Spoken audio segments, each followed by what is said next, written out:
नमस्कार, आप देख रहे हैं एनबीटी ऑनलाइन और मैं हूं सिद्धार्थ प्रकाश। इंडिया अलायंस में सीएम नीतीश कुमार का तीसरा दांव भी खाली गया। यह दावा हमारा नहीं बल्कि मुख्यमंत्री नीतीश कुमार के पुराने करीबी का है। दावा है कि नीतीश ने पटना की पहली बैठक में अपना पहला दांव खेला, लेकिन वो बाकी दलों को पसंद नहीं आया। दूसरा दांव बेंगलुरु की दूसरी बैठक में खेला गया, लेकिन वो भी बेकार चला गया। आखिर में मुंबई की तीसरी बैठक में नीतीश ने अपना तीसरा चला, लेकिन वो न तो इंडिया अलायंस को पसंद आया और न ही राहुल या सोनिया गांधी को। दावा तो यहां तक है कि नीतीश कुमार ने इन तीनों बैठकों में कमाया कुछ नहीं, उल्टे गंवाया।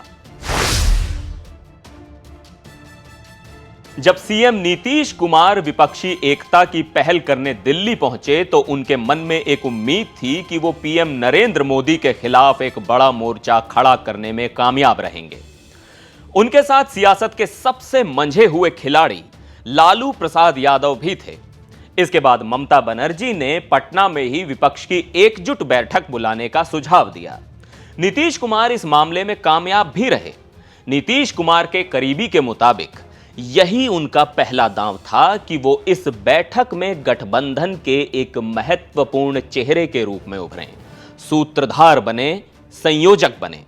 लेकिन पहली बैठक में इस मुद्दे पर कोई चर्चा ही नहीं हुई। अब सवाल यह कि नीतीश कुमार का दूसरा क्या था। नीतीश के उसी करीबी के मुताबिक नीतीश ने बेंगलुरु में विपक्ष की दूसरी बैठक में अपना दूसरा प्रस्ताव दिया। यह प्रस्ताव गठबंधन के नाम से जुड़ा था। इस बैठक में नीतीश ने विपक्षी गठबंधन का नाम इंडिया रखे जाने से ऐतराज जताया। बदले में नीतीश ने एक दूसरा नाम भी पेश किया, लेकिन यह नाम भी सोनिया, राहुल या गठबंधन के किसी भी दल को पसंद नहीं आया। दूसरी बैठक में नीतीश की असहमति के बावजूद इंडिया नाम रख लिए जाने के बाद मुंबई में महागठबंधन की तीसरी बैठक बुलाई गई। अब इस बैठक में सभी दलों के नेता मौजूद थे। लालू यादव खुद बेटे तेजस्वी के साथ पहुंचे। अब इस बैठक में नीतीश के पास उनका तीसरा दांव था। यह दांव नीतीश बिहार में चल चुके हैं और इसको लेकर वो फ्रंट फुट पर खेल भी रहे हैं। यह तीसरा दांव था जाति आधारित जनगणना का। नीतीश के पुराने करीबी का दावा है कि उन्होंने मुंबई की बैठक में यह प्रस्ताव रखा कि देश भर में जाति आधारित गणना को इंडिया गठबंधन अपना मेन चुनावी एजेंडा बनाए। लेकिन नीतीश के करीबी का दावा है कि नीतीश का यह तीसरा दांव भी खाली गया। अब आप सोच रहे होंगे कि सीएम नीतीश से जुड़ा यह दावा आखिर किसने किया, तो उसका नाम भी जान लीजिए। यह दावा किसी और ने नहीं बल्कि जन सुराज यात्रा चला रहे प्रशांत किशोर उर्फ पीके ने किया है। पीके ने तो यहां तक दावा किया है कि इंडिया गठबंधन की तीनों बैठकों में नीतीश कुमार की जो अपेक्षा थी वो उन्हें नहीं मिला।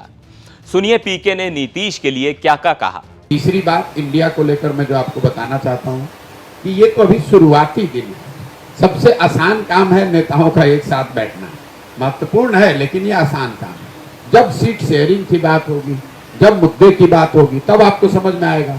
जहां तक नीतीश कुमार का सवाल है और इंडिया में उनकी भागीदारी का सवाल है, तो बिल्कुल इसको ऑन रिकॉर्ड आप लिख लीजिए। तीन जो इंडिया की बैठक हुई, पहली बैठक पटना में हुई। नीतीश कुमार की ऐसी अपेक्षा थी कि वो इसके सूत्रधार के तौर पर उभरेंगे, इसके संयोजक बना दिए जाएंगे, तो पटना में तो वो हुआ नहीं। फिर नीतीश जी की आशा अपेक्षा थी कि बॉम्बे में ये हो जाएगा, बेंगलोर में होगा। तो जो बेंगलोर में बैठक हुई उसमें संयोजक की तो कोई चर्चा हुई नहीं, इस गठबंधन के नाम की चर्चा हुई। उसमें भी आपने खबरों में देखा होगा कि सब लोग सहमत थे। जो नाम नीतीश कुमार ने सजेस्ट किया उस पर कोई सहमत नहीं हुआ।